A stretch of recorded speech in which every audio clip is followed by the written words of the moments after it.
My daughter's piano teacher moved in without permission. Then I found the deed. I came home from a 2-week work trip and found someone else's toothbrush in my bathroom. Not a guest toothbrush. Not the generic spare I kept in the cabinet for visitors.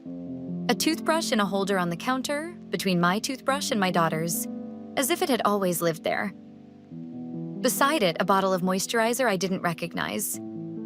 A hairbrush with long, dark hair in it. I stood in the bathroom doorway with my suitcase still in the hall, and I called for my daughter. Evie came to the door. She was 10, and she had the particular expression children wear when they have been managing a secret they are relieved to have found. She said, "Ms. Reyes has been staying here." I let her. Ms. Reyes was Evie's piano teacher. She had been Evie's piano teacher for 2 years. She was asleep in my guest room. Before I go further, please like this video and subscribe. Drop your location in the comments. I'm Rachel. I'm 44 years old. And this is the story of how a piano teacher, my 10-year-old daughter, and a property deed I had never seen nearly cost me my home. How Miss Reyes came into our lives. Evie started piano lessons at 8. The standard story. A school music program planted the seed. A rented keyboard at home confirmed it, and a real teacher became necessary. Ms. Reyes, Sophia Reyes, came through a recommendation from another parent at Evie's school. She was 31, classically trained, patient with children in a way that made lessons something Evie looked forward to rather than endured. She charged a fair rate. She arrived on time. She communicated clearly. Over 2 years, lessons moved from a rented studio space to our home. My suggestion, for convenience, when Evie's schedule became complicated. Sophia came every Thursday afternoon. She had a key to the house for the months when my work schedule meant I might be a few minutes late returning. I had given her that key for 15-minute windows. I had not given her permission to use it as a residence. I raised Evie alone. Her father and I had separated when she was 3, an amicable split that had produced a functional co-parenting arrangement and a daughter who was, by any measure, thriving. I traveled occasionally for work, 3 or 4 times a year, never more than 2 weeks. On those trips, Evie stayed with her father, except this time. This time, at the last minute, her father's work had pulled him out of town the same week. We had made an arrangement. Evie would stay at home with a family friend who could check in daily, and Sophia had offered to maintain the Thursday lesson and be available if Evie needed anything. I had trusted that arrangement. What I had not understood was that available if Evie needed anything had become, in Sophia's interpretation, moved in for the duration. The first conversation, Sophia emerged from the guest room 20 minutes after I arrived home. She was composed, the particular composure of someone who has had time to prepare for a moment. She said, "Rachel, I can explain." I said, "I'd like you to." Her explanation was this. She had been having a difficult situation with her own housing. A landlord dispute, an unlivable condition, a short-term gap she hadn't known how to handle. Evie had, apparently independently, offered the guest room. Sophia had accepted because she had nowhere else to go and because she believed, this was the phrase she used, that you would understand, given how close we've become. I looked at her steadily and I said, "I appreciate you being honest with me. I need you to find other arrangements within the week." She said, "Of course, absolutely." That should have been the end of it. A boundary, an agreement, a slightly uncomfortable week, and then a return to the Thursday lesson arrangement or possibly a new teacher if the trust felt compromised. But something had been unsettled in me that I couldn't locate the source of. Not the unauthorized stay. That was explicable, if not acceptable. Something else. Something in the composure. I started looking. What I found in the filing cabinet, I am organized by nature and by profession. I work in project management. My home files are maintained in a 2-drawer cabinet in the study. Property documents, insurance, utilities, the usual architecture of a life. 3 days after I came home, I went to the cabinet to find the original lease for a storage unit I was considering canceling. The cabinet was slightly different than I had left it. I am precise about organization. The tabs in the property section were in a specific order that I had maintained for 4 years. The order had shifted, not dramatically. 2 folders transposed, a tab bent at an angle it hadn't been. Someone had been in this cabinet. I went through every folder. Everything appeared to be there. Then I found the document at the back of the property section. Behind the original purchase deed for the house, folded into a letter-size envelope I didn't recognize. I opened it. It was a quitclaim deed, dated 4 months ago, transferring partial ownership interest in my property to a name I did not recognize. The name was listed as Sophia M. Reyes. My signature was on it. I sat on the study floor for a long time. Audience question. I want you to sit with that for a moment. A document transferring partial ownership of my home. My signature on it. I had never seen this document in my life.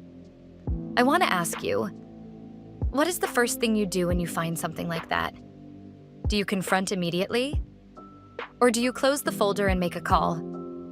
Tell me in the comments. Building the case. I closed the folder. I photographed every page. I replaced everything exactly as I had found it. Then I called my attorney. His name was Warren Cole, and he had handled my property purchase and my divorce. He was methodical, unflappable, and had a way of absorbing alarming information without making you feel alarmed in return, a quality I was very grateful for that evening. I described what I had found. He was quiet for a moment. He said, "Bring me the document tomorrow morning. Don't say anything to her tonight." The following day, Warren examined the deed. He had a handwriting specialist, a contact he used in fraud cases, review the signature within 24 hours. The specialist's assessment. The signature was a skilled forgery, not identical to my actual signature, practiced enough to pass a quick examination but distinguishable under analysis. Warren filed an emergency motion to invalidate the deed that afternoon. He also contacted the county recorder's office to flag the filing and prevent any secondary actions based on it. Then he called a detective. The detective's name was Huang. She arrived at my house on a Thursday, the same day Sophia came for Evie's lesson, which I had not canceled on Warren's advice, so as not to signal that anything had changed. Detective Huang spoke with Sophia in the living room while I sat in the kitchen with Evie, and we went through her practice scales together. I could hear the conversation, but not the words. Afterward, Detective Huang came to the kitchen. She said, "She'll be going with us to answer some questions. Your key, please." Sophia handed over the house key at the door. She looked at me as she left. I looked back. I did not say anything. I had nothing left to say. The confrontation. The formal confrontation happened in Warren's office with Detective Huang present, 2 weeks after Sophia's initial questioning. Sophia had retained an attorney, a young man named Fielding who had the energy of someone trying to hold a position he knew was already lost. Warren placed the handwriting analysis on the table. The deed, a timeline he had constructed of Sophia's access to the house, based on the key log, the lesson schedule, the 2-week period of unauthorized residence. He said, "The document was filed 4 months ago. During that period, you had regular access to this property. The signature is a forgery. We have the analysis." Sophia looked at the report. Her attorney leaned in and whispered. Then Sophia looked at me. She said, "Rachel, I want you to know I never intended." I said, "Sophia, I need you to understand something. My daughter is 10 years old. She gave you a key because she trusted you. She invited you into this house because she trusted you. Whatever you intended, that is what you did with it."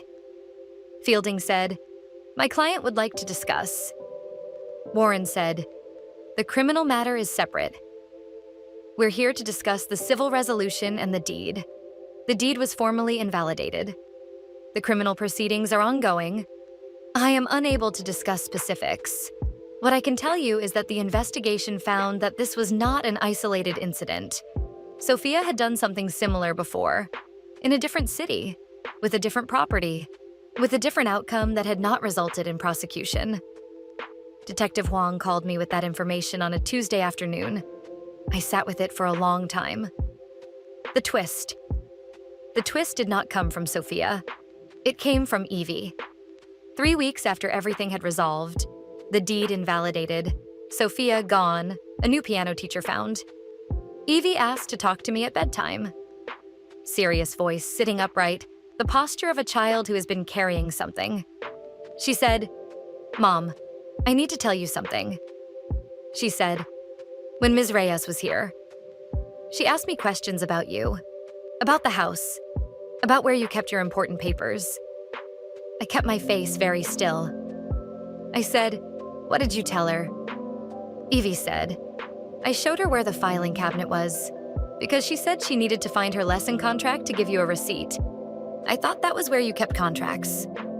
She looked at me with the particular anguish of a child who understands now the shape of what she had done. She said, "I'm sorry, Mom. I didn't know. I held her for a long time. I told her she had not done anything wrong. I told her she had trusted someone who had not deserved it, and that was not a failure of judgment. It was a failure of the person who had used that trust." I told her, "When someone asks you to lead them somewhere in this house, you come to me first. That's not a rule about distrust. That's a rule about yours." She said, "Okay." Then she said, "Can I still play piano?" I said, "Absolutely." She said, "Good, because I'm actually getting pretty good." She is, in fact, getting pretty good. Aftermath. The house is mine. It was always mine.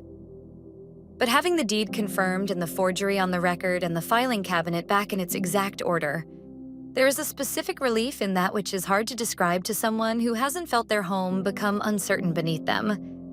Evie has a new piano teacher now. His name is Mr. Okafor. He is 63 years old, classically trained, and teaches from a studio downtown. He does not have a key to our house.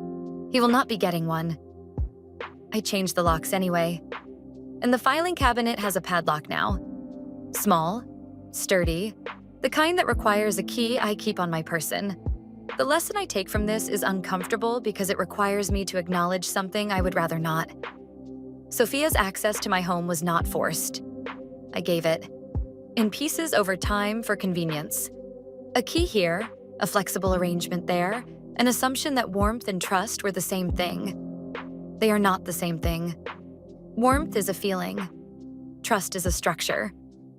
Structures need maintenance. They need you to check them occasionally, not because you expect them to fail, but because the checking is what keeps them sound. I'm Rachel. I'm 44, and my filing cabinet has a padlock now. If this story resonated, leave a comment.